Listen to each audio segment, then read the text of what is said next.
Doctor साहब हम अभी इस रिकॉर्डिंग से पहले बात कर रहे थे ये डिस्कवरिंग पैशन के थ्रू स्टेम कि आप लोग हेल्प करते हैं बच्चों को ये डिस्कवर करने में कि उनका पैशन है क्या, तो how difficult is it? So I think discovering your passion is, I'm one of those people who believe that you should only do something about which you are really passionate about. बिल्कुल, क्योंकि human evolution उसी पे based है ना. क्योंकि doing something in your area of passion actually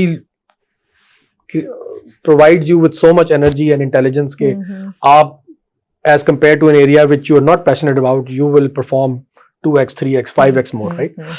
तो एक जो प्रोग्राम का हमारा ऑब्जेक्टिव है वो ये है कि हम इन बच्चों को अपना पैशन डिस्कवर करने में मदद करें.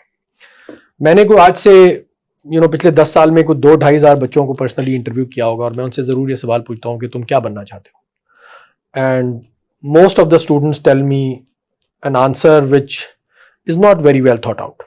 मैं अक्सर कहता हूँ कि we basically decide what we want to become on the basis of a sample of one. कि मेरे बाप मेरा बाप इंजीनियर है तो मैं इंजीनियर बनना चाहता हूँ, या मैं एक अस्पताल में गया ना, मैंने एक न्यूरोलॉजिस्ट देखा, मुझे बड़ा अच्छा लगा, मैं न्यूरोलॉजिस्ट बनना चाहता हूँ. हमने वो चीज़ खुद करके देखी नहीं है. तो मेरे ख्याल में ये बहुत ज़रूरी है for somebody who wants to decide what they want to become in life, to be able to do that thing for a little while. वो हैंड्स ऑन वो काम करना. एक एस्ट्रोनॉमर क्या करता है फॉर एग्जाम्पल, मुझे बड़ा शौक है एस्ट्रोनॉमी का, लेकिन मैंने कभी जिंदगी में एक रात भी टेलीस्कोप के नीचे बैठ के नहीं गुजारी.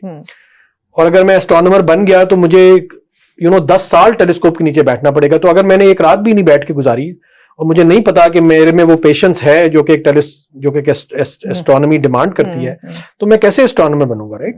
या मैंने मैंने लोगों से सुना कि जी कंप्यूटर साइंस के लोगों को बड़ी अच्छी नौकरियां मिलती हैं, मैं कंप्यूटर साइंटिस्ट बनना चाहता हूँ. अब जिस दिन मैं कंप्यूटर साइंस में गया, मैंने पहली दफा कोडिंग उस वक्त की और मुझे अच्छा नहीं लगा. अब एक कंप्यूटर साइंटिस्ट तो 12-12, 16-16 घंटे एक डिवाइस के सामने बैठा कोडिंग करता रहता है. अगर वो उस चीज के मुतालिक पैशनेट नहीं है तो वो कभी भी अच्छा प्रोग्रामर नहीं बन सकेगा, राइट? तो मेरा ये ख्याल है कि हमें हमारे बच्चों को before they decide what they want to become, before they go to university, they should try out a few things, and if they are if they find that this is what they are passionate about, then only then they should pursue it. ये बहुत जरूरी है. अच्छा, इसका कोई formula नहीं है. तो हम बच्चों को यही कहते हैं कि कोई चीज अगर तुम्हें लगता है कि तुम इस चीज के मुतालिक पैशनेट हो, पहले तो बहुत सारी चीजें ट्राई करो, फिर उसमें से कोई चीज अच्छी लगती है तो उस चीज को और करो. अगर कुछ अरसे करने के बाद तुम्हारा शौक आहिस्ता आहिस्ता कम होना शुरू हो जाए तो इसका मतलब है तुम पैशनेट नहीं हो. अगर तुम्हारा शौक बढ़ता जाए यहां तक कि तुम रात को सो ना सको उस चीज को करने के शौक में, तो फिर इसका मतलब है